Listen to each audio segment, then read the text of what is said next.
الحمد للہ رب العالمین والصلاة والسلام علی سید المرسلین اما بعد فاعوذ باللہ من الشیطان الرجیم بسم اللہ الرحمن الرحیم الصلاة والسلام علیک یا رسول اللہ وعلی آلک واصحابک یا حبیب اللہ الصلاة والسلام علیک یا نبی اللہ وعلی آلک واصحابک یا نور اللہ۔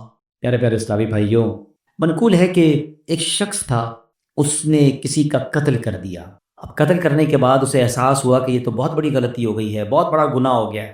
اور یاد رہے کہ قرآن کریم میں فرمایا گیا جس نے ایک جان کو قتل کیا گویا اس نے ساری انسانیت کو قتل کیا۔ یہ اتنا سخت گناہ ہے۔ اب وہ شخص جب یہ گناہ ہو گیا تو سوچنے لگا کہ اب کوئی توبہ کی صورت ہے، کیسے توبہ ہو سکتی؟ ایک صحابی رسول حضرت عبداللہ ابن عباس رضی اللہ تعالیٰ عنہما کی خدمت میں حاضر ہوا اور عرض کی کہ حضور مجھ سے یہ غلطی ہو گئی ہے، اتنا بڑا گناہ ہو گیا ہے، کہ توبہ ہے؟ تو آپ نے فرمایا کیا تمہاری ماں زندہ ہے؟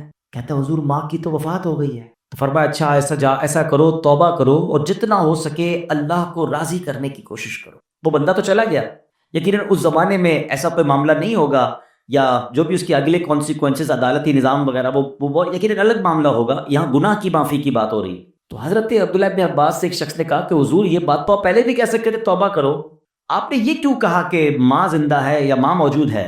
تو حضرت عبداللہ ابن عباس نے فرمایا کہ میری معلومات کے مطابق اللہ پاک کو راضی کرنے کا سب سے قریب ترین ذریعہ ماں کے ساتھ بھلائی کرنا ہے۔ یعنی اگر اس کی ماں زندہ ہوتی تو میں اسے کہتا ماں کی خدمت کر، اللہ تیرے سارے گناہ معاف کر دے۔ ایک بار اسی طرح ایک شخص نبی پاک علیہ السلام کی بارگاہ میں آیا، آ کر کہتا حضور میرے بڑے گناہ ہیں، بڑی خطائیں ہیں، میں بڑا گناہ گار، یا رسول اللہ کیا میری معافی ہو سکتی ہے، توبہ قبول ہو سکتی ہے؟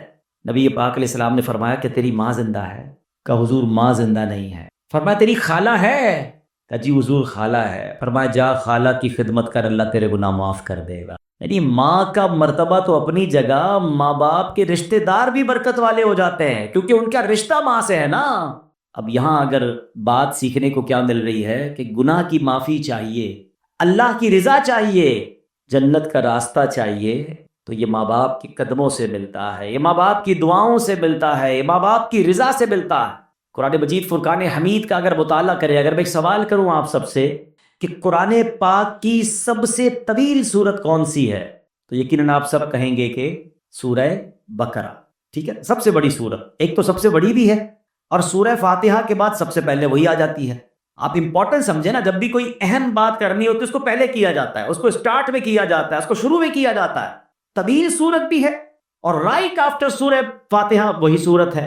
اب سورہ بقرہ کا میسج کیا ہے؟ پہلے تو یہ سمجھ لیں، بقرہ کہتے ہیں گائے کو، عربی میں بقرہ گائے کو کہتے ہیں۔ اس میں ایک گائے کا واقعہ ہے، واقعہ کئی بار آپ نے سنا ہے اس لیے میں طویل نہیں سناؤں گا، مگر اس کی کچھ ہائی لائٹس کہ ایک بچہ تھا جس نے ماں باپ کی خدمت کی۔ اس کے والد نے، ایک اتنا امیر آدمی نہیں تھا اس کا والد نیک تھا، پرہیزگار تھا، بچے کی اچھی تربیت کی، اور ایک بچڑا گائے کی ایک بچہ چھوڑ کر انتقال ہو گیا۔ اللہ سے دعا کی اللہ اس بچے کو میرے بیٹے تک پہنچا دینا، بیٹا ابھی چھوٹا ہے، بڑا ہو جائے تو یہ امانت اسے مل جائے۔ اب کیسے ایک طویل واقعہ ہے کہ اس بچے کو یہ گائے بھی مل گئی اور ماں کی خدمت کرتا تھا، اور ماں نے دعا دی اور اللہ نے کرم کیا کیا کہ وہ گائے جو ہے دنیا کی سب سے مہنگی گائے بن گئی۔ سونے کے وزن کے مطابق اس گائے کو بیچا گیا۔ واقعہ طویل ہے، اس کی تفصیل آپ پڑھیں گے، لیکن میں جو ہائی لائٹ کرنا چاہ رہا ہوں کہ قرآن نے پہلے ہی واقعے میں درس کیا دیا کہ ماں باپ کا ادب کرنا ہے، ماں باپ کی خدمت کرنی ہے، ماں کی دعائیں لینی ہے۔ صرف سورہ بقرہ کے میسج سے پتہ کیا چل رہا ہے کہ کتنا امپورٹنٹ ہے والدین کی خدمت، کہ قرآن پاک کی سب سے بڑی سورت کا پہلا میسج یہی ہے۔ اور اس پہ اور بھی میسجز ملتے ہیں کہ اس والد نے بہت بڑی رقم نہیں چھوڑی، اپنے بچے کی اچھی تربیت چھوڑی۔ حلال تھا مگر تھوڑا تھا، بچہ نیک بنایا نا، اپنا سرمایہ بچے کی کریکٹر بلڈنگ پہ لگایا، بچے پر خرچ کر کے اس کو بگاڑا نہیں، اور تھوڑے پیسے حلال کے چھوڑ کر گیا۔ اللہ نے ان تھوڑے پیسوں میں ایسی برکت ڈالی کہ بچہ اس زمانے کا ملینر بن گیا۔ یہی بات ہم سب نے سیکھنی ہے، جن کے بچے ہیں، جن کے والدین ہیں۔ ہم بچوں پر انویسٹمنٹ کرتے ہیں، مال کی، ڈگریاں دلا دو، دنیا دکھا دو، کاروبار سکھا دو۔ میں نہیں کہتا یہ نہیں کرنا چاہیے، جائز طریقے سے کرے، نو پرابلم، مگر بیسٹ انویسٹمنٹ یہ ہے کہ اس کو اچھا مسلمان بنا دو، اچھا انسان بنا دو، اللہ کا فرما بردار بنا دو، یہ انویسٹمنٹ ہے۔ آپ دیکھیں نا، بہت سارے لوگ زندگی بھر ایک ہی چیز سوچ رہے ہیں، یار بچے کے لیے مال چھوڑنا ہے، اولاد کے لیے پیسے چھوڑنے، جائیداد چھوڑ کے جانا چاہیے۔ بندہ کبھی کہنا ہے یار آپ اتنی محنت کیوں کرتے ہیں؟ یار بچوں کے لیے تو کر رہا ہوں، اپنے بچوں کے لیے کچھ چھوڑ کے جانا ہے۔ ارے اللہ کے بندو، پہلے یہ چیک کرو حلال چھوڑ کے جانا ہے یا حرام چھوڑ کے جانا ہے؟ اچھا کروڑوں روپے چھوڑے، بچوں کو نیکی نہیں سکھائی، سخاوت نہ سکھائی، توکل نہ سکھایا، ماں باپ کا ادب نہ سکھایا، اللہ رسول کی محبت نہ سکھائی، آپ کے مرنے کے بعد وہ کروڑوں روپے شراب میں، جوئے میں، ہم نے دیکھا اربوں پتی باپ کا انتقال ہوا، اتنے سارے پیسے چھوڑ کر والد گیا مگر دین نہ سکھایا، وہ پیسے جوئے میں، شراب میں، بیکار باتوں میں لٹائے، بچہ پھر بینک کرپٹ ہوا، کرتے بک گیا، مقروض ہو گیا۔ اور ہم نے ایسے نہیں دیکھے کہ ماں باپ زیادہ پیسے چھوڑ کے نہیں گئے مگر تربیت اچھی کر کے گئے، اللہ کو راضی کرنے کا ذہن دے کر گئے۔ بلکہ چلیں یا جتنے بیٹھے ہیں نا اسی کو دیکھ لیں، اب اپنی مثال لے لیں، میں اپنی مثال لیتا ہوں۔ ہمارے ماں باپ نے ہمارے لیے جتنے پیسے چھوڑے، کیا اللہ نے اس میں برکت نہیں ڈال دی؟ کئی ایسے جو اس سے آگے بڑھ گئے۔ کیسے آگے بڑھ گئے؟ ماں باپ کی دعائیں تھیں اور آپ نے کچھ اچھے کام کیے، ماں باپ نے سکھایا تھا۔ سمجھ رہے نا بات کو؟ تھوڑے پیسے اللہ نے آپ کے بھی بڑھا دیے ہیں، ایسے بہت سارے ہیں کہ ماں باپ کے ورثے میں اتنے پیسے نہیں ملے مگر ماں باپ نے نیکی سکھائی، سخاوت سکھایا، اللہ کی راہ میں خرچ کرنا سکھایا، اللہ نے اس تھوڑے مال میں، کیونکہ وہ اچھا پیسہ تھا، اللہ نے اس میں برکت ڈال دی۔ دس از دا میسج آف سورہ بقرہ۔ لیگیسی میں کیا چھوڑنا ہے؟ آپ نے اپنے بچوں کو نیک بنانا ہے۔ میں اپنے بیان میں ایک بات کہا کرتا ہوں، اپنے بچوں کو کچھ نہ کر سکو نا تو کم از کم 5 وقت کا نمازی ضرور بنا دے۔ ہاں اس کی برکت پتہ کیا ملے گی؟ ہاں اس کی برکت سنیے، اگر آپ کا بچہ، آپ کا بیٹا، آپ کی بیٹی 5 وقت کی نمازی ہے نا، تو جب آپ دیکھیں ماں باپ کو مرنے کے بعد کیا چاہیے؟ نیک اعمال زندگی کے بعد منقطع ہو جاتے ہیں، اعمال نامہ ڈسکنٹینیو۔ حدیث میں آتا ہے جب بندہ انتقال کر جاتا ہے اس کا اعمال نامہ بند ہو جاتا ہے سوائے 3 چیزوں کے، فرمایا علم جو باقی رہتا ہے، صدقہ جاریہ، اور نیک اولاد جو اس کے لیے دعائے مغفرت کرے۔ اب میری اولاد میرے لیے دعا کرے گی کہ نہیں مجھے پتا نہیں، آپ اتنی بیزی ہو گئی ہے نیو جنریشن، لیکن اگر میں نماز ہی بنا گیا اس کو، ہر نماز میں اتحیات میں جب وہ بیٹھے گا، میرا بیٹا ہے یا میری بیٹی ہے، سٹیٹس دیکھیں، وضو میں ہوگا، قبلہ رو ہوگا، نماز میں ہوگا، اور اللہ سے کہے گا ربنا اغفر لی ولوالدی وللمؤمنین یوم یقوم الحساب۔ فجر پڑھے گا تو مجھے تحفہ ملے گا، ظہر پڑھے گا تو مجھے تحفہ ملے گا، بلکہ ہر 2 رکعت جس پہ قاعدہ اخیرہ کرے گا، میری اولاد مجھے دعا دے رہی ہے۔ اور اولاد کی دعا کبھی کبھی کیسے مقبول ہوتی ہے؟ حضرت عیسیٰ علیہ نبینا علیہ الصلوۃ والسلام ایک بار کسی قبر کے پاس سے گزرے، دیکھا قبر پر عذاب ہو رہا ہے، اللہ کے نبی تھے نا، اللہ نے ایسی نگاہیں دی تھی، قبر کے اندر کے احوال جان لیے، تھوڑے عرصے کے بعد آئے، دیکھا قبر میں انوار و تجلیات کی بارش ہے، اے اللہ یہ معاملہ کیسے؟ یہ بندہ ایسے نورانی قبر میں کیسے ہو گیا؟ کچھ دنوں پہلے تو عذاب ہو رہا تھا۔ ارشاد ہوا اے عیسیٰ جب یہ مرا تھا نا بڑا گناہگار تھا، اس پر اسی لیے عذاب ہو رہا تھا، مگر اپنی بیوی کو پریگننٹ چھوڑ کر، حاملہ چھوڑ کر مرا تھا، اب کچھ عرصے بعد اس کی بیوی کے یہاں اولاد ہوئی، بیٹا ہوا، اے عیسیٰ وہ بیٹا 5 سال کا ہو گیا، جب 5 سال کا ہوا تو مدرسے میں گیا، قاری صاحب نے کہا پڑھو بسم اللہ الرحمن الرحیم، بچے نے پڑھا بسم اللہ الرحمن الرحیم، اے عیسیٰ مجھے شرم آئی کہ جس باپ کا بیٹا زمین کے اوپر رحمان اور رحیم کہہ کے مجھے پکار رہا ہے، اس کے والد کو زمین کے اندر میں عذاب دوں، اس کے بیٹے کے بسم اللہ پڑھنے کی برکت سے میں نے باپ سے عذاب کو دور کر دیا۔ ہائے ہائے، مبارک ہو ان کو جن کے بچے حافظ ہیں، مبارک ہو ان کو جن کے بچے عالم ہیں، مبارک ہو ان کو جن کے بچے نمازی ہیں۔ ارے ایسی اولاد چھوڑ کے جانا ہے جو مرنے کے بعد ہمارے لیے صدقہ جاریہ کا باعث بنے۔ سورہ بقرہ کا میسج ہی یہی ہے، پیسے چھوڑنے کی فکر چھوڑ دو، اگر اللہ نے اسے نیک بنایا ہے نا تو اس کو اللہ غیب سے مدد کر دے گا، آپ کے تھوڑے مال میں برکت ڈال دے گا۔ جتنی اسٹرگل اس کے لیے مال چھوڑنے کی کرتے ہیں اس سے زیادہ کوشش کریں کہ اس کی اچھی تربیت کر کے جائیں۔ اب قرآن کی بات ہو رہی ہے، ہم نے ماں باپ کا ادب کرنا رب نے قرآن میں، جیسے سورہ بقرہ کی ہم نے بات سنی، اور ایک بار نہیں قرآن میں جا بجا والدین کے ساتھ اچھا سلوک کرنے کا درس دیا گیا۔ اللہ قرآن میں فرماتا ہے وَبِالْوَالِدَيْنِ احسانا، ترجمہ کنز العرفان، اور ماں باپ کے ساتھ بھلائی کرو۔ اچھا قرآن پاک کا ایک بڑا خوبصورت اسلوب ہے، بہت پیارا اسٹائل ہے، کئی مقامات ایسے ہیں جہاں اللہ نے اپنی عبادت کا درس دیا، ساتھ ہی اس کے بالکل لگو لگ اللہ نے والدین کے ساتھ نیکی اور بھلائی کا حکم ارشاد فرمایا۔ ایک آیت میں فرمایا وَقَضَىٰ رَبُّكَ أَلَّا تَعْبُدُوا إِلَّا إِيَّاهُ وَبِالْوَالِدَيْنِ إِحْسَانًا، اور تمہارے رب نے حکم فرمایا کہ اس کے سوا کسی کی عبادت نہ کرو اور ماں باپ کے ساتھ اچھا سلوک کرو۔ 21ویں بارے میں فرمایا انشکر لی وَلِوَالِدَيْکَ، کہ میرا اور اپنے والدین کا شکر ادا کرو۔ ایسا کئی مقامات پر ہے، اللہ نے اپنی عبادت کا ذکر کیا، رائٹ آفٹر اللہ نے والدین کے ساتھ بھلائی کا، والدین کے ساتھ شکر کا، والدین کے ساتھ اچھا برتاؤ کرنے کا حکم دیا۔ اے میرے پیارے اسماعیل، اس کی وجہ کیا ہے؟ ریزن سمجھنا ہے نا کہ اللہ نے بالکل اس کے ساتھ کیوں بیان فرمایا۔ مفتی احمد یار خان نعیمی علیہ رحمت الرحمان اس کی 2 وجہ بیان فرماتے ہیں۔ کہتے ہیں پہلی تو یہ کہ ماں باپ فیض الہی کا پہلا واسطہ ہے۔ ہاں، یعنی بندے کو اللہ پاک کی جو بھی نعمتیں حاصل ہوتی ہیں نا، وہ پیدائش کے بعد ملتی ہیں۔ یعنی میں پیدا ہوا تو پھر سب کچھ مجھے ملا نا، میں پیدا ہی نہ ہوتا، میرے ماں باپ نہ ہوتے تو میں پیدا ہی نہ ہوتا۔ آج میں دنیا میں ہوں کس کے سبب سے ہوں؟ ماں باپ کے سبب سے ہوں۔ اچھی صورت ہے، دولت ہے، عزت ہے، شہرت ہے، رزق ہے، نعمت ہے، سانس ہے، واٹ ایور، مجھے اللہ کی نعمتیں ملی جب میں دنیا میں آیا۔ تو ماں باپ واسطہ ہیں کہ اس کے ذریعے میں دنیا میں آیا، تو سبحان اللہ یہ ساری نعمتیں ملنے کا ایک واسطہ تو والدین اس طرح ہو گئے۔ دوسری بات مفتی صاحب فرماتے ہیں کہ ماں باپ کے جو ہم پر احسانات ہوتے ہیں نا، جو انعامات ہیں، ان انعامات اور احسانات میں ایک بڑی خوبصورت مشابہت اللہ پاک کے احسانات کے ساتھ ہے۔ اب وہ کیا ہے؟ اللہ پاک اپنے بندوں کو پالتا ہے، نعمتیں عطا فرماتا ہے، بارش برستی ہے، پھول کھلتے ہیں، سبزے اگتے ہیں، دانے لگتے ہیں، اناج بنتا ہے۔ یہ سارا نظام زندگی اللہ پاک نے بنایا کس کے لیے؟ اپنے بندوں کے لیے۔ کیا معاذ اللہ اس میں اللہ کی کوئی لالچ ہے؟ اللہ کو ہم سے کچھ چاہیے؟ بے لالچ عطائیں ہیں نا اس کی۔ اللہ نے قرآن میں فرمایا ما اريد منهم من رزق وما اريد ان يطعمون ان اللہ هو الرزاق ذو القوة المتین۔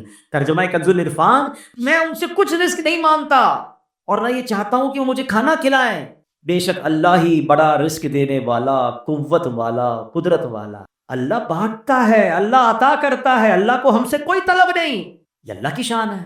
مگر اللہ نے ماں باپ کو کیسا بنایا ہے کہ ماں باپ بچے سے لالچ نہیں کرتے۔ ماں باپ کو کوئی لالچ نہیں ہوتی کہ اس کو کھلائیں پلائیں، اپنے پیٹ کاٹ کے اس کو بڑا کریں، اس کو سردی گرمی سے بچائیں، اس کو جناب دوائیں دلائیں۔ بعض اوقات بچے بڑے ہو کر کوئی ماں باپ کی خدمت نہیں کرتے۔ لوگ ہو سکتا ہے کسی کے ذہن میں خیال آئے کہ جناب آج کل تو ماں باپ بچے کو اس لیے پالتے بڑا ہو کے کما کے دے گا۔ ارے مجھے بتاؤ، اگر یہ بات ہے تو پھر معذور بچوں کو ماں باپ کیوں پالتے ہیں؟ ماں باپ کا پیار بے لالچ ہے۔ دنیا میں جو بے لوس پیار ہے، انکنڈیشنل لو اگر کوئی کرتا تو وہ ماں باپ کرتے ہیں۔ میں نے بڑی پیاری بات پڑھی، دنیا میں ایک ہی بندہ ہے، ہماری اور آپ کی زندگی میں ایک ہی بندہ ایسا ہوتا ہے جو یہ چاہتا ہے کہ یہ مجھ سے بھی آگے بڑھ جائے، اور پتہ ہے کون ہوتا ہے؟ وہ ہمارا والد ہمیشہ یہ چاہتا ہے کہ میں جہاں تک پہنچا ہوں نا، میرا بیٹا اس سے آگے پہنچ جائے۔ دنیا میں اور کون چاہتا ہے بھائی آگے بڑھ جائے؟ اتنا انکنڈیشنل پیار ماں باپ کرتے ہیں، اپنی تکلیفیں اپنی۔ اچھا پھر ماں باپ کو اللہ نے کیسا پیارا رشتہ ہمیں کیسا دیا، اگر ہم سمجھیں نا۔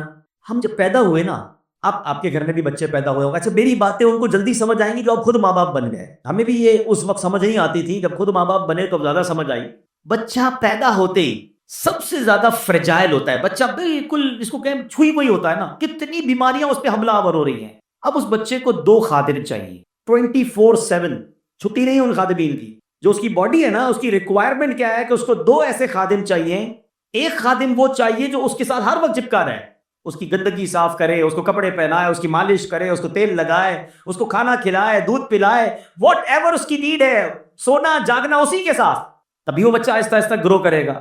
اور دوسرا خادم اس کو وہ چاہیے کہ جو اپنا مال خرچ کرے، اپنے پیٹ، کیونکہ تمام چیزوں کے لیے پیسے چاہیے۔ یہ اللہ نے دیکھیے ماں باپ کے دل میں کیسی محبت ڈالی ہے کہ ماں بچے کے پیدا ہوتے اس کی خادمہ بن جاتی ہے۔ دنیا میں پیسوں سے ایسی خادمہ نہیں مل سکتی جیسی اللہ نے ماں جیسی، اس کے دل میں اتنی محبت ڈال دیتا ہے رب کہ وہ اب بچہ روئے تو یہ جاگتی ہے، وہ تڑپے تو یہ تڑپتی ہے۔ ارے اس کے رونے میں اسے پتہ چل جاتا ہے کہ پیٹ میں درد ہو رہا ہے یا کان میں درد ہو رہا ہے۔ اور والد کیسا بے لوس خرچ کرتا ہے کہ آدھی رات کو ہاسپٹل لے جانا ہے، آدھی رات کو ماں کہتی بچے کے لیے دودھ لے کر آؤ، فلاں دوائی لے کر آؤ، وہ سارے کام چھوڑے گا، اپنے دودھ پیتے بچے کے لیے یہ سب چیزیں کرتا ہے۔ سوچے یہ دل میں ڈالا کس نے؟ یہ اللہ نے میری اور آپ کی پرورش کا انتظام کیا ہے۔ یہ ماں باپ کے احسان ہیں ہم پر جو انہوں نے ہمارے ساتھ بچپن سے اب تک کیے۔ اور جب ہی رب فرماتا ہے شکر ادا کرو میرا اور شکر ادا کرو اپنے والدین کا۔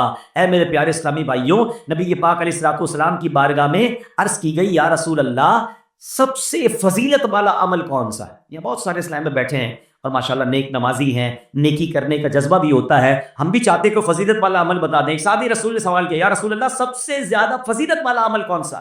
فرمایا الصلاۃ علی وقتها، یعنی نماز کو اس کے وقت پر ادا کرنا۔ پھر پوچھا یا رسول اللہ اس کے بعد دوسرا سیکنڈ پسندیدہ عمل؟ فرمایا ثم بر الوالدین، اس کے بعد والدین کے ساتھ بھلائی کرنا سب سے پسندیدہ۔ یہ اتنی بڑی نیکی ہے، یہ پسندیدہ عمل میں بھی ٹاپ لسٹ پر ہے۔ تو اے میرے پیارے اسلامی بھائیوں، ہمیں اپنے ماں باپ کے ساتھ اچھا برتاؤ کرنا ہے۔ اچھا بعض اوقات آج کے زمانے میں فاسٹ لائف ہو گئی، یہ نہیں پتا چلتا کہ میں کیا کر لوں تاکہ مجھے یہ اطمینان ہو جائے کہ میں والدین کا فرما بردار ہوں، میرے پر والدین کے حقوق کیا ہیں، مجھے کوئی لسٹ بتا دیں، مجھے کوئی چیک لسٹ دے دیں تاکہ میں چیک کر لوں کہ میں یہ کام کر رہا ہوں کہ نہیں۔ اپنے طور پہ میں سمجھ رہا ہوں میں بڑی خدمت کر رہا ہوں، میں ماں باپ میرے مجھ سے سیٹسفائی ہیں، کہیں ایسا نہ ہو کہ میں گناہ گار ہوں۔ تو آج میں کچھ والدین کے حقوق بیان کرتا ہوں جو علماء کرام نے بیان کیے۔ اب ذرا غور کیجئے، والدین کے ساتھ نیک سلوک کرنا کیسے ہے۔ سب سے پہلے تو یہ بات ذہن میں بٹھا لیں کہ والدین کے حقوق کی گنتی بھی نہیں ہو سکتی، اتنے حقوق ہیں۔ اعلیٰ حضرت امام اہل سنت کی خدمت میں سوال ہوا کہ ماں باپ کے حقوق کتنے ہیں؟ سیدی اعلیٰ حضرت امام اہل سنت نے کمال کا جواب دیا، فرمایا والدین کے اتنے حقوق ہیں کہ پورے کرنا ناممکن ہے، یہاں تک کہ اگر والدین وفات پا جائیں اور بیٹا انہیں دوبارہ زندہ کرنے کی طاقت رکھتا ہو تو دوبارہ زندہ کرے، یہ بھی ان کے حقوق میں شامل ہے۔ تو یہ تو کر ہی نہیں سکتے، ہم تو ان سے پیدا ہوئے ہیں نا، ہم ان کی وفات کے بعد ان کو پیدا نہیں کر سکتے، زندہ نہیں کر سکتے۔ حقوق کا عالم یہ ہے۔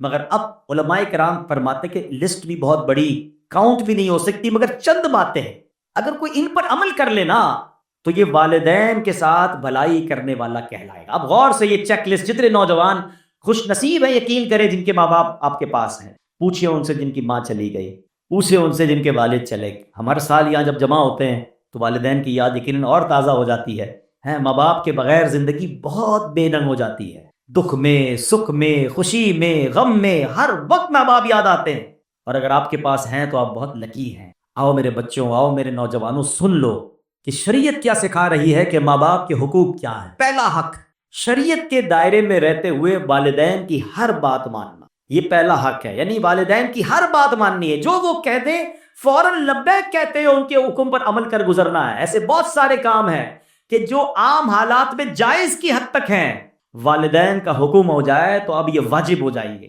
مثلا کھانا کھانا جائز ہے، لیکن اگر ماں باپ حکم فرما دے کہ کھاؤ، کھانا پڑے گا، تو اب یہ لازم ہو جائے گا، یہ واجب ہو جائے گا۔ اللہ اکبر، نہیں کھائے گا تو گناہ گار ہوگا۔ حلال کام تھا، جائز تھا، ماں باپ کا حکم آ گیا، اب نہیں ٹال سکتا۔ باہر شریعت میں ہے کہ بیٹا پردیس میں ہے، ابراڈ ہے، والدین اسے بلاتے ہیں تو آنا ہوگا، فون کر کے خط لکھنا کافی نہیں، یوں ہی والدین کو اس کی خدمت کی حاجت ہے تو آئے بھی اور آ کر خدمت بھی کرے۔ یہ ہے ماں باپ کے حقوق۔ اب یہاں بعض اوقات کیا ہوتا ہے کہ ماں باپ علم دین سے دور ہوتے ہیں تو ماں باپ شریعت کے خلاف حکم دیتے ہیں، اب یہاں ماں باپ کی نہیں مانی جائے گی۔ ہر جائز کام میں تو بات مانی جائے گی، معاذ اللہ ماں باپ کہتے ہیں نماز نہ پڑھو، داڑھی بڑھوا دو، تو اب ماں باپ کی نہیں مانی جائے گی۔ اللہ کی اطاعت میں مخلوق کی جو ہے بات نہیں مانی جائے گی کہ مخلوق کو راضی کرنے کے چکر میں رب کو ناراض کر دیں۔ اللہ قرآن میں فرماتا ہے فلا تطعہما، تو ان کا کہنا نہ مان، یعنی ماں باپ جب اللہ رسول کی نافرمانی کا حکم دے ان کی پیروی نہ کر۔ یہاں ایک اور نصیحت ہے جو قرآن کریم میں فرمایا وَصَاحِبْهُمَا فِي الدُّنْيَا مَعْرُوفًا، اور دنیا میں اچھی طرح ان کا ساتھ دے۔ یعنی پتہ چلا ماں باپ نے شریعت کے خلاف حکم دیا، اب ان سے لڑنا نہیں ہے، چیخنا چلانا نہیں ہے، ان کے ساتھ بات چیت ختم نہیں کرنا، روٹ کر بھاگ نہیں جانا، کھانے پینے کی ہڑتال کر کے ان کا دل نہیں دکھانا ہے، بلکہ اس صورت میں ان سے بھلائی کے ساتھ پیش آنا ہے۔ یعنی امی کہتی ہے بیٹا داڑھی منڈوا دو، اب ماں سے لڑے بغیر ہاتھ جوڑ کر کہنا ہے اے امی میں اللہ رسول کی نافرمانی نہیں کر سکتا، برائے کرم مجھے یہ حکم نہ دے، باقی کوئی حکم ہو تو فرمائیں۔ پیار سے، محبت سے اس وقت بھی پیش آنا ہے۔ اے میرے پیارے اسلامی بھائیوں، اب دوسرا حق یہ ہے کہ ماں باپ کے حکم کو نفل عبادت سے زیادہ اہمیت دیں۔ یہ بڑی اہم بات ہے۔ کچھ لوگ ہم نفلی کاموں میں لگے رہتے ہیں اور ماں باپ ناراض ہیں، ماں باپ دکھی ہیں۔ یاد رکھو یہ عمل ٹھیک نہیں ہے۔ مثلا دل کر رہا ہے کہ نفلی روزہ رکھنا ہے، ماں باپ منع کر دیں تو اب نفلی روزہ نہیں رکھیں گے۔ دل چاہ رہا ہے کہ نوافل پڑھوں اور امی نے کہا کہ نہیں بیٹا بازار جانا ہے، میرے ساتھ چلو، سودا لے کر آؤ، تو اب نفل بعد میں پڑھیں گے، پہلے ان کا حکم ماننا۔ آپ شریعت دیکھیں کس قدر درس، اللہ کی عبادت ہے نا نفلی روزہ، عبادت نہیں، نفلی عبادت نہیں کرنی، ماں باپ کی بات ماننی ہے، یہ ماں باپ کا دوسرا حق ہے۔ ایک بڑا عجیب و غریب واقعہ حدیثوں میں موجود ہے، ایک بڑے راہب تھے، بڑے عبادت گزار تھے، ان کا نام حضرت جریج تھا، عبادت گزار تھے، بڑا عبادت خانہ بنایا ہوا تھا اور بڑی عبادت کرتے تھے۔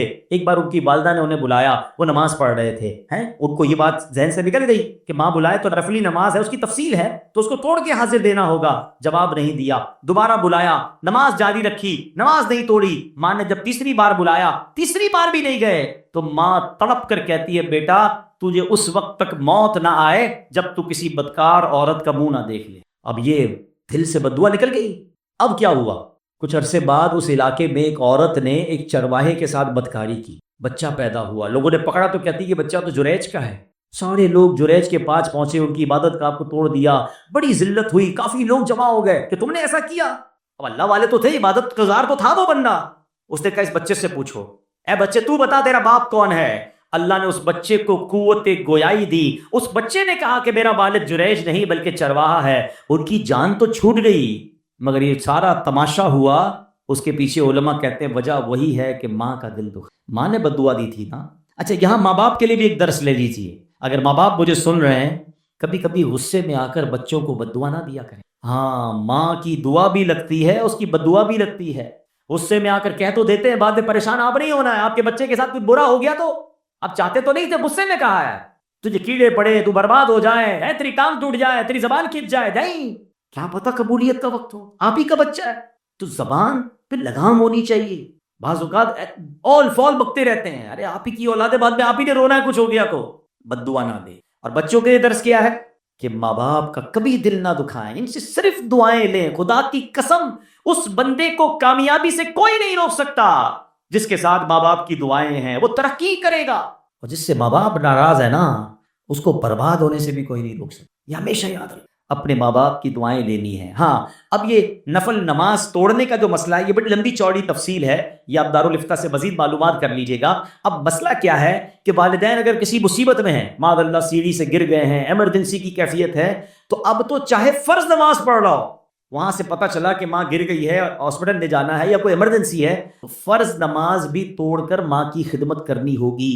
ہاں ایسی ایمرجنسی نہیں ہے تو اب ماں کی پکار پر فرض نماز نہیں توڑ سکتے، ہاں نفل نماز پڑھ رہے ہیں اور امی ابو کو معلوم بھی نہیں کہ بیٹا نفل پڑھ رہا ہے، ایسی حالت میں وہ آواز دیں تو نفل نماز توڑ کر ان کی خدمت میں حاضر ہو جانا ہے۔ اور اس کی مزید ایک تفصیل بھی ہے، لیکن بتانا یہ چاہ رہا ہوں کہ سوچیں ماں باپ کا لیول کیا ہے، ہم پر ذمہ داری کتنی بڑی ہے کہ ہم ان کی اطاعت کریں۔ اے میرے پیارے اسنیپر، تیسرا ماں باپ کا حق کیا ہے کہ ان پر خرچ کریں، ان کے کھانے پینے کا بہترین انتظام کریں، جوتے کپڑے وغیرہ خرید کر دیں، حسب استطاعت پھل وغیرہ پیش کرنا، بیمار ہو تو اچھے ڈاکٹر سے چیک اپ کروانا، دوائیں وغیرہ مہیا کرنا، غرض جتنا ہو سکے اپنا مال ماں باپ پر خرچ کرنا ان کے حقوق میں شامل ہیں۔ روایات میں ہے ایک شخص اپنے والد کو خرچ پیش نہیں کرتا تھا، نبی پاک علیہ السلام کی بارگاہ میں آیا، فریاد کی، التجا کی، سرکار دو عالم علیہ السلام نے جب اس کی باتیں سنی، آقا علیہ السلام کی آنکھوں میں آنسو تھے، جلال مبارک میں آ گئے اور اس شخص سے فرمایا انت و مالک لابیکا، تم خود اور تمہارا سارا مال تمہارے والد ہی کا ہے، یعنی بیٹا تو بیٹے کا سب کچھ والد کا ہے۔ اور بدقسمتی کیا ہے کہ آج بیٹا باپ سے کہتا ہے یہ میرا ہے، یہ میں نے کمایا ہے، ابو آپ کا تھوڑی ہے، آپ تو اتنا دیا تھا، آپ کا اپنا کاروبار، میرا اپنا، میں نے محنت کی۔ ہائے ہائے یہ بیٹا سوچتا کیوں نہیں کہ اگر بچپن میں باپ کہہ دیتا نا بیٹا یہ میرا ہے یہ تیرا نہیں، تو میں تو بے لباس ہی رہ جاتا، مجھے تو کپڑے بھی میرے والد نے پہنائے تھے، اسی کے پیسے سے پہنے تھے نا۔ ایک اور بات یاد رکھنا، ہم ماں کا بڑا ریگارڈ کرتے ہیں، واقعی ماں ہی ہوتی ہے، ماں کا نعم البدل نہیں، مگر ایک بات ہمیشہ یاد رکھیں کہ ماں نے جو بھی بھلائی میرے اور آپ کے ساتھ کی ہے اس کے پیچھے کھڑا میرا والد ہی تھا، آپ کا والد تھا۔ اس والد نے ہی تو پیسے دیے جو ماں نے سب چیزیں دلائی، ہمیں لگتا ہے امی جان دلا رہی، یقیناً ماں نے دلوائے، مگر والد کی اس قربانی کو بھولنا نہیں ہے۔ والد نے کبھی احساس نہیں ہونے دیا کہ بیٹا یہ میرا ہے۔ سوچیں نا بچپن کے اپنے واقعات، کبھی ہم روئے ہوں گے اچھے کپڑوں کے لیے، کبھی ضد کی ہوگی نئے جوتوں کے لیے، کبھی کہا ہوگا ابو یہ والی ہوٹل میں کھانا ہے، کبھی کہا ہوگا یہ والا کھلونا چاہیے، ابو دوست گھومنے جا رہے ہیں میں نے بھی جانا ہے۔ والد نے ہماری کتنی فرمائشیں پوری کی، کبھی سوچا کہ اس وقت والد کو کیا ضرورت تھی؟ ہو سکتا ہے والد نے اپنے لیے کچھ خریدنا ہو سکتا ہے والد کا کچھ اور پلان ہو، والد نے وہ سارے پلان کینسل کیے ہوں گے، ہمیں کپڑے دلائے، ہمیں جوتے دلائے، اچھے اسکول میں پڑھایا، ارے جس نے انگلی پکڑ کر چلنا سکھایا، آج اس بوڑھے والد کو بچہ کہتا ہے یہ میرا ہے یہ آپ کا نہیں ہے. ارے اس کا دکھ تو سوچو کیا ہوتا ہوگا. کیا اس کو بچپن کی وہ باتیں یاد نہیں آتی ہوگی کہ جب یہ بول نہیں سکتا تھا، جب یہ کھا نہیں سکتا تھا، میں اس کا انتظام کرتا رہا اور آج یہ مجھے کہہ رہا ہے. نہ کرنا، کبھی بھی یہ مت کہنا خدا کی قسم جو کچھ میرا ہے وہ سب میرے ماں باپ کا ہے. عزت ہے، شہرت ہے، دولت ہے، واٹ ایور آئی ہیو. اور میں سچ بتاؤں، کسی دن کہہ دو گے نا بوڑھے باپ کو یہ میرا جو کچھ ہے آپ کا، وہ آپ سے لے نہیں لے گا. باپ کیا کرے گا لے کر، ماں کیا کرے گی لے کر، لیکن جتنے دن وہ آپ کے پاس ہیں ان کو آنر تو دے، ان کو عزت تو دے، ان کو یہ احساس تو دلائیں. کبھی تو کہو کہ ابو آج میں جو کچھ ہوں وہ آپ کی وجہ سے ہوں. اے میری ماں آج جو کچھ میرے پاس ہے وہ سب تمہاری دعاؤں کی وجہ. کبھی کہے تو صحیح انہیں. ماں کو گن گن کے پیسے دیتے ہیں، اور کیوں مانگتی ہے ماں، بار بار کیوں مانگ رہی ہے، کیا ہو گیا، خرچہ کیوں کر رہی ہے. ماں سے حساب لوگے یار. آپ کو صحیح بتاؤں، خدا کی قسم اس اولاد کے بھاگ جاگتے ہیں جس کو ماں باپ پر خرچ کرنے کا موقع ملتا ہے. ارے تمہارے پیسوں کے نصیب جان گئے ہیں کہ تم اپنے ماں باپ پر خرچ کر رہے ہو. کئی ماں باپ تو ایسے جنہوں نے موقع ہی نہیں دیا یار، ہمیں خرچ کرنے کا موقع ہی نہیں دیا. خود ہی خرچ کرتے رہے، خود ہی کھلاتے رہے، خود ہی خدمت کرتے رہے. میں اگر اپنی ماں کی بات کروں، میں تو نہیں تھا اس وقت، بغداد میں تھا، اگر بتاتے اس رات بھی ماں نے اپنے ہاتھ سے کھانا بنایا تھا جس رات میری والدہ کا وصال ہوا. انہوں نے موقع ہی نہیں دیا ہمیں کچھ کرنے کا. خدمت کرتے کرتے چلی گئی، والد نے موقع نہیں دیا. ارے اگر آج موقع ملا ہے نا آپ کو خرچ کرنے کا، کہ آپ کے پیسے سے دوائی آ رہی ہے، آپ کے پیسے سے ہاسپٹل کا بل ہو رہا ہے، آپ امی ابو کو مدینے لے جا رہے ہیں، آپ امی ابو کو کھانا کھلا رہے ہیں، لکی ہو یار.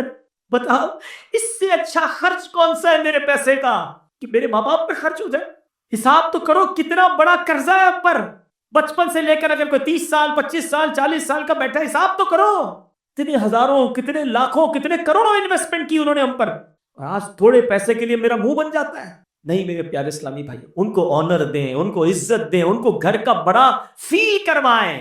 تو کہتے نا جن ماں باپ نے ساری زندگی تمہیں شہزادوں کی طرح رکھا، آج ان ماں باپ کو آخری عمر میں بادشاہ کا درجہ تو دے دو، ہے کہ آپ ہمارے سب کے بڑے ہیں. نہیں، بیٹے کے آگے باپ غلام بنا ہوا. کتابوں میں یہ الفاظ موجود ہیں کہ بیٹا باپ کے آگے حق ہے والد کا، کہ بیٹا ابو کے سامنے ایسے رہے جیسے خادم رہتا ہے. غلام کیسے رہتا ہے؟ ریڈی، ایور ریڈی، حکم ملے کام کر دوں، حکم ملے آرڈر. مگر آج حال یہ ہے کہ باپ غلام بنا ہوا ہے. بیٹا میرا کام کر دے، ابو ٹائم نہیں ہے، بیٹا میرے لیے دوائی لیا، بیٹا ابو میرے پاس وقت نہیں ہے، بیٹا میرے پاس بیٹھ، ابو آپ پرانی باتیں کرتے ہو، میں دوستوں میں بیٹھوں گا. اللہ اکبر، باپ گھوم رہا ہے بیٹے کے آگے. حدیث سب کو یاد ہے، کئی بار سنی ہے. کیا حدیث ہے؟ کہ کوئی بچہ اپنے ماں باپ کو محبت کی نگاہ سے دیکھے اسے حج مقبول کا ثواب ملتا. دیکھیے نا، سنیے نا حدیث. اور آقا علیہ الصلوۃ والسلام سے پوچھا گیا وَإِن نَظَرَ كُلَّ يَوْمٍ 100 مَرَّةٍ، حضور کوئی 100 بار دیکھے. اللہ کے نبی نے فرمایا کوئی 100 بار دیکھے اللہ 100 حج کا ثواب عطا فرما. سنو ابھی یہاں اس سے آگے کی بات سنو. اس حدیث کو یہیں تک سنا ہے ہم نے. محبت سے دیکھنے پر حج کا ثواب ہے.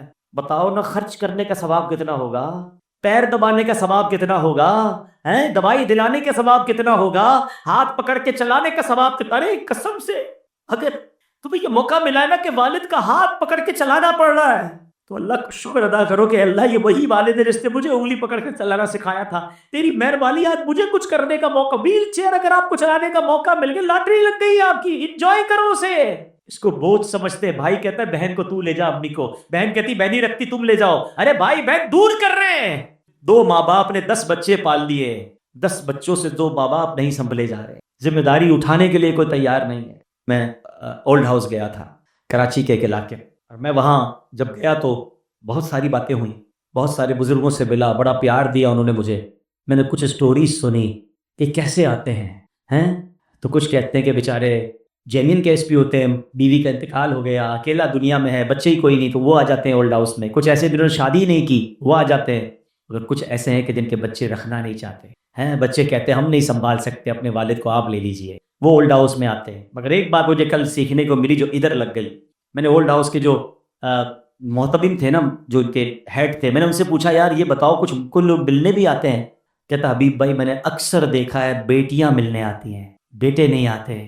میں نے کہا کیوں؟ کہتے بیٹیاں بیچاری شادیاں ہو گئی ہیں، سسرال میں اپنے والد کو رکھ تو نہیں سکتی ہیں، مگر باپ کی یاد ان کو آتی ہے. تو مجھے کل احساس ہوا کہ یار واقعی بیٹی جو ہے نا وہ باپ کے ساتھ آخر تک چلتی ہے، وہ باپ سے اب بہت محبت کرتی ہے، اور لوگ بیٹی کو برا بھلا کہتے ہیں، بیٹی پیدا ہو جائے تو اپنی بیوی سے لڑتے ہیں، یہ بیٹی پیدا ہو گئی، منہ بن جاتا ہے۔ ارے اللہ کے بندوں، سرکار دو عالم علیہ السلام کی وہ حدیث تو یاد کرو کہ نبی پاک فرماتے بیٹیوں کو برا مت کہو، بے شک میں بھی بیٹیوں والا ہوں۔ مبارک ہونے جن کے پاس بیٹیاں ہیں، بیٹیاں تو باپ کے دل کے قریب ہوتی ہیں۔ اولڈ ہاؤس والے کہتے ہیں بچیاں آتی ہیں ہفتے میں ایک بار، اپنے بچے بھی لے کر آتی ہیں اور کہتی یہ تمہارے نانا ہیں، یہ ہمارے ابو ہیں، آؤ ان سے ملتے ہیں، مجبور ہیں اپنے گھر لے جا نہیں سکتی، مگر بیٹوں کے پاس ٹائم نہیں ہے۔ وہ کیسی اولاد ہے ذرا سوچے نا، جو بڑھاپے میں ماں باپ کو دکھ دے رہی ہے۔ یقین کرے اس سے بڑی بربادی کوئی نہیں ہے۔ ارے ماں باپ کی خدمت کر لو، جنت، اور جنت بھی کہاں ملے گی؟ کتنی بار واقعہ سنا ہے کہ حضرت موسیٰ علیہ نبینا علیہ الصلوۃ والسلام نے اللہ سے پوچھا مولا مجھے جنت پہ اپنا پڑوسی دکھا۔ حضرت موسیٰ کون ہے؟ کلیم اللہ، جن کا سب سے زیادہ قرآن میں ذکر ہے، وہ اللہ کے نبی کہہ رہے ہیں مولا مجھے اپنا پڑوسی دیکھنا ہے جنت پہ کون ہے۔ کیا بتایا گیا کہ بہت بڑے عالم، بہت بڑے مفتی، بہت بڑے راہب تمہارے پڑوسی ہیں؟ کہا موسیٰ فلاں محلے میں جا، ادھر ایک کسائی ہے، قصاب ہے، وہ تیرا پڑوسی ہے۔ ڈھونڈتے ڈھونڈتے پہنچتے ہیں، تبھی یہ واقعہ ہے۔ اور جب پتہ چلتا ہے وہ بچہ اپنے ماں باپ کی بڑی خدمت کرتا ہے، اپنے ہاتھوں سے کھانا کھلاتا ہے۔ کہا ہے بیٹا تیرے ماں باپ کو دعا بھی دیتے تھے؟ کہے کہ میری ماں دعا کرتی تھی اللہ میرے بیٹے کو جنت میں موسیٰ کا پڑوسی بنا دینا۔ حضرت موسیٰ کہتے بیٹا تیری ماں کی دعا قبول ہوگی، تو ہی میرا جنت میں پڑوسی ہے۔ ارے یہ ہستیاں ہیں تمہارے پاس، کیوں چاہتے ہو ادھر ادھر دعا کرانے؟ فلاں سے دعا کراؤ، فلاں سے، تمہاری ماں ہے تمہارے پاس، بیٹھ جاؤ اس کے قدموں میں۔ والد ہے آپ کے پاس، کراؤ نا دعا اس سے۔ اچھا ایک یہ ہے کہ میں کہوں کہ ماں دعا کر دے، کہوں کہ والد دعا کر دے، یہ الگ ہے۔ خدمت ایسی کرو کہ بغیر کہے ماں دعا دے دے، اے اللہ میرے بیٹے کو عروج دے، اے اللہ میرے بیٹے کو خوش رکھ۔ جب یہ دل سے نکلے گی نا، آپ کو اندازہ ہی نہیں آپ کو کیا کچھ مل جاتا ہے۔ اور سچی بات تو یہ ہے کہ آج تک جو ملا ہے نا، ابھی بھی آپ کے پاس جو کچھ ہے اور جو میرے پاس ہے، یہ انہی کی دعائیں ہیں۔ ارے میری اوقات کیا ہے؟ اگر آج دنیا جانتی ہے، اگر آج ہماری کوئی عزت ہے، جو ہمارے پاس دولت ہے، یہ اسی ماں کی دعا ہے جو اکیلے میں بیٹھ کر اللہ سے مانگتی تھی۔ یار ایک بات بتاؤ، ہمارے ماں باپ کی دعا میں کون سی دعا تھی جس میں ہم شامل نہیں ہوں گے؟ کبھی سوچا؟ کبھی ہو سکتا ہے کہ ماں نے ہاتھ اٹھائے ہو اور ہمارے لیے نہ مانگا ہو؟ ماں اپنے لیے نہیں مانگتی ہوگی، ہر بار ہمارے ماں باپ نے ہمارے لیے مانگا ہے۔ اب میں آپ سے پوچھتا ہوں، بتاؤ ہماری دعا میں کتنی بار ماں باپ ہے؟ کیا یہ حق نہیں ان کا کہ میری ہر دعا میں میرے ماں باپ ہوں؟ بھول گئے؟ ہاں لوگ بھول گئے اپنے ماں باپ کو، اپنے لیے مانگتے، اپنے ماں باپ کے لیے نہیں مانگتے۔ حالانکہ قرآن کہہ رہا ہے، قرآن سکھاتا ہے وَقُلْ رَبِّ ارْحَمْهُمَا كَمَا رَبَّيَانِي صَغِيرًا، مانگو مجھ سے کیسے کہ اے اللہ ماں باپ کو ایسا رحم کر جیسا انہوں نے بچپن میں رحم کیا۔ اللہ خود سکھا رہا ہے قرآن میں، مگر ہمارے پاس ٹائم نہیں ماں باپ کے لیے دعا کرنے۔ ارے اب اگر وہ چلے گئے دنیا سے تو کیا چاہیے، اور ان کو کچھ پیسے تو نہیں بھجوا سکتے نا۔ یہ دعائیں ہیں جو آپ انہیں بھجواؤ گے، یہ صدقے ہیں، یہ نیکیاں ہیں، یہ نمازیں ہیں۔ اس طرح کے کوئی نہ کوئی اہتمام کرتے رہا کریں۔ جن کے ماں باپ چلے گئے ان کو مشورہ بالخصوص دے رہا ہوں، زندگی میں ماں باپ، بلکہ حدیثوں میں یہ مضمون ملتا ہے، جو بچہ، جو اولاد اپنی دعاؤں میں ماں باپ کو یاد نہیں رکھتا اس کا رزق کاٹ دیا جاتا۔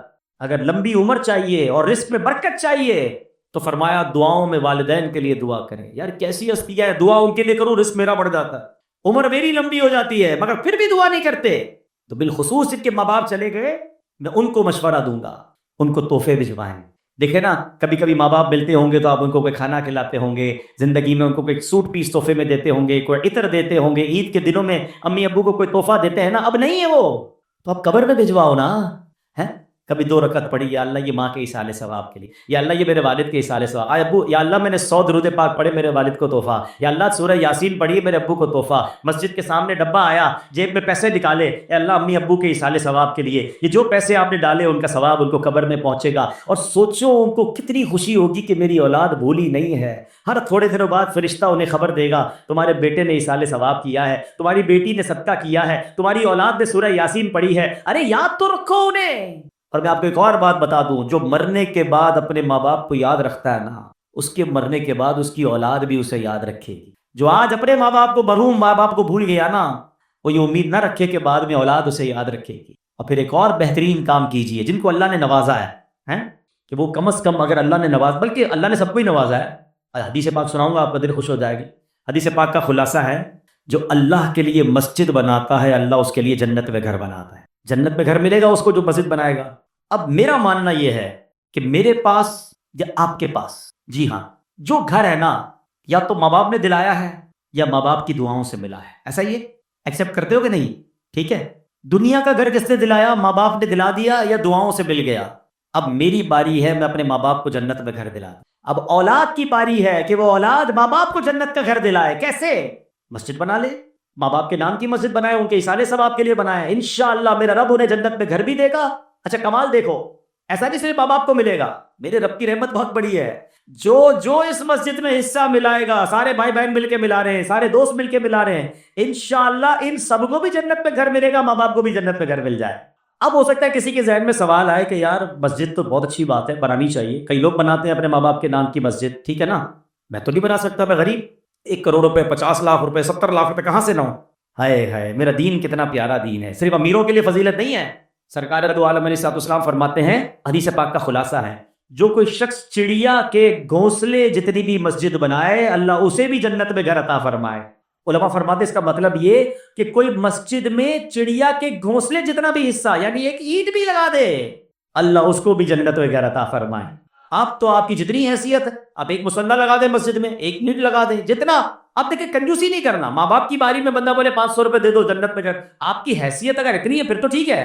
مجھے ایک بات ایک بزنس مین نے سکھائی، ان کے پاس ہم گئے، کہتا ہے مسجد بنا دی ابو کے نام کی، ان کا بہت وی آئی پی بنگلہ تھا، میں ان کے گھر گیا، کہتا ہے جیسا میرا گھر ہے نا، اس سے اچھی مسجد بناؤں گا، ہے ہاں بالکل اسٹیٹ آف آرٹ مسجد بنانی ہے۔ میں نے کہا کیوں؟ کہتا ہے 1000 گز کے بنگلے میں رہتا ہوں، یہ میرے اللہ نے مجھے میرے ماں باپ کی دعاؤں سے دیا ہے، اب باپ کی مسجد بنانی تو وہ غریب علاقے میں چھوٹی سی مسجد بناؤں گا؟ نہیں، ابو کے لیے مسجد بناؤں گا تو اسی اسٹینڈرڈ کی بناؤں گا۔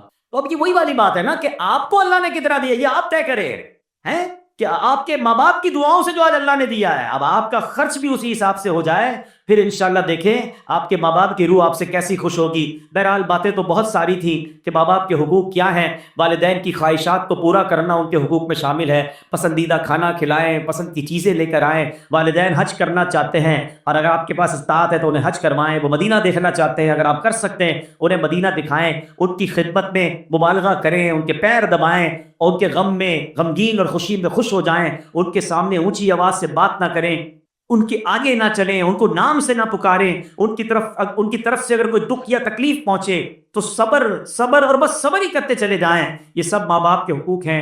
میں اللہ سے دعا کرتا ہوں کہ رب کریم مجھے بھی، جو چلے گئے ماں باپ، میرے ماں باپ تو اب نہیں ہیں، اب ہماری زندگی میں ہماری ذمہ داری یہ ہے کہ ان کو قبر میں راحت پہنچائیں، ان کو نیکیاں پہنچائیں، ان کو ایصال ثواب کریں، اور آپ میں سے جن کے ماں باپ ہیں اللہ ان کو اپنی زندگی میں اپنے ماں باپ کی خوب خدمت کی توفیق عطا فرمائے۔ ماں باپ چلے جائیں تو ان کو ایصال ثواب کرتے رہنے کی توفیق عطا فرمائے۔ اور اب آخری بات ماں باپ سے یہ کروں گا کہ اگر یہ ساری باتیں میری اور آپ کی اولاد سن لے تو بتاؤ نا ہمارے لیے زندگی کتنی آسان ہو جائے، ہماری اولاد بھی تو ہماری فرما بردار ہو جائے گی نا، اگر اس طرح کے بیانات سنے گی کہ ماں باپ کے ادب کیا ہے۔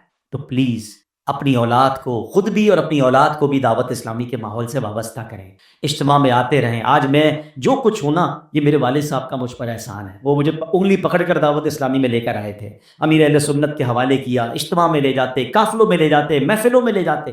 آج وہ دنیا میں نہیں ہے، مگر انشاءاللہ اگر جو میں کر رہا ہوں ٹوٹا پھوٹا دین کا کام، وہ آپ جانتے ہیں، اس سب کا اجر انہیں مل رہا ہے۔ میری ماں نے الحمدللہ تربیت فرمائی، قربانیاں دی، تو آج انشاءاللہ اس کا اجر مل رہا ہوگا نا انہیں۔ ہم بھی کوشش کریں کہ اپنی بھی اور اپنے بچوں کی تربیت کی بھی کوشش کریں۔ باقی اللہ ہدایت دینے والا رب ہے، میں کوشش تو کروں نا، باقی تو اللہ نے ہدایت دینی ہے۔ اللہ سے دعا بھی کرتے رہیں اولاد کے حق میں، تو اللہ ہم سب کو نیک اعمال کرنے کی توفیق عطا فرمائے، آمین بجاہ النبی الامین۔ الحمدللہ رب العالمین والصلاۃ والسلام علی خاتم النبیین۔ اللهم ربنا آتنا في الدنيا حسنة وفي الآخرة حسنة وقنا عذاب النار وقنا عذاب القبر وقنا عذاب الحشر وقنا حساب المیزان۔ اے رب کریم، جو تلاوت کی اور ہماری زندگی میں ٹوٹے پھوٹے نیک اعمال ہیں، پیارے آقا علیہ الصلوۃ والسلام کی بارگاہ میں ہدیتاً تحفتاً عقیدتاً پیش کرتے ہیں، قبول فرما۔ پیارے آقا کے وسیلہ جلیلہ سے تمام انبیاء کرام، صحابہ کرام، تابعین، تبع تابعین، اولیاء کاملین، بالخصوص پیران پیر شیخ عبد القادر جیلانی رحمۃ اللہ تعالی علیہ، تمام مسلمین، تمام مسلمات، خصوصاً بالخصوص میرے مرحوم والدین، ارے اللہ یہاں پر جتنے اسلامی بھائی موجود ہیں، ان کے جو بھی رشتہ دار مرحومین دنیا سے چلے گئے، اے اللہ ان سب کی ارواح کو پیش کرتے ہیں، قبول فرما۔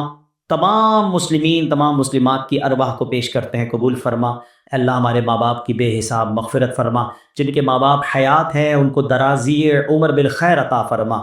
جن کے ماں باپ چلے گئے مولا ان کی بے حساب مغفرت فرما، اے اللہ ان کے درجات بلند فرما۔ اللہم ارحمہما کما ربیانی صغیرا، اے اللہ ہمیں اپنے لیے، اپنے مرحومین کے لیے خوب اصال ثواب کے کام کرتے رہنے کی توفیق عطا فرما۔ اے پروردگار ہمیں نیک بنا دے، پرہیزگار بنا دے، عاشق رسول بنا دے، اے اللہ 5 وقت کا نمازی بنا دے، اپنی اولاد کو بھی نمازی بنانے کی توفیق عطا فرما۔ اے کریم، اے کریم، ہمارے ہاتھ اٹھے ہیں، تو سب کے نام بھی جانتا ہے اور کام بھی جانتا ہے، اے اللہ سب کی جھولیاں بھر دے، سب کی مرادیں پوری کر دے۔ اے پروردگار اس مسجد پر اپنا خاص فضل و کرم فرما، اس کو آباد کرنے والوں کے گھروں کو آباد فرما۔ اے رب العالمین، ڈینگی وائرس بڑھتا جا رہا ہے، اے اللہ اس وائرس اور ہر طرح کے وائرس سے، ناگہانی آفتوں مصیبتوں سے ہمیں بھی بلکہ نبی پاک کی ساری امت کو محفوظ فرما۔ جو اس وائرس سے مبتلا ہو گئے اللہ انہیں شفا عطا فرما۔ اے کریم، ہم سب کی جان، مال، عزت، آبرو، آل اور اولاد، دین اور ایمان کی حفاظت فرما۔ وَأُفَوِّضُ أَمْرِي إِلَى اللَّهِ إِنَّ اللَّهَ بَصِيرٌ بِالْعِبَادِ لَا إِلَٰهَ إِلَّا أَنْتَ سُبْحَانَكَ إِنِّي كُنتُ مِنَ الظَّالِمِينَ۔ اے رب کریم، تڑپ رہے ہیں انہیں کعبہ دکھا دے، جو مچل رہے ہیں انہیں مدینہ دکھا دے، راہ مدینہ ہم سب کے لیے آسان فرما دے، دعوت اسلامی کو ترقیاں عطا فرما، اور ہمیں بھی بڑھ چڑھ کر دعوت اسلامی کا ساتھ دینے کی توفیق عطا فرما۔ ربنا تقبل منا انک انت السمیع العلیم وتب علینا یا مولانا انک انت التواب الرحیم ببرکۃ ان اللہ وملائکتہ یصلون علی النبی یا ایھا الذین آمنوا صلوا علیہ وسلموا تسلیما صلی اللہ علی النبی الامی وآلہ صلی اللہ علیہ وسلم صلاۃ و سلاما علیک یا سیدی یا رسول اللہ۔ جب تمہیں واپسی ہو یا اللہ، سامنے ہو روضہ رسول اللہ، اور لب پہ ہو لا الہ الا اللہ محمد رسول اللہ۔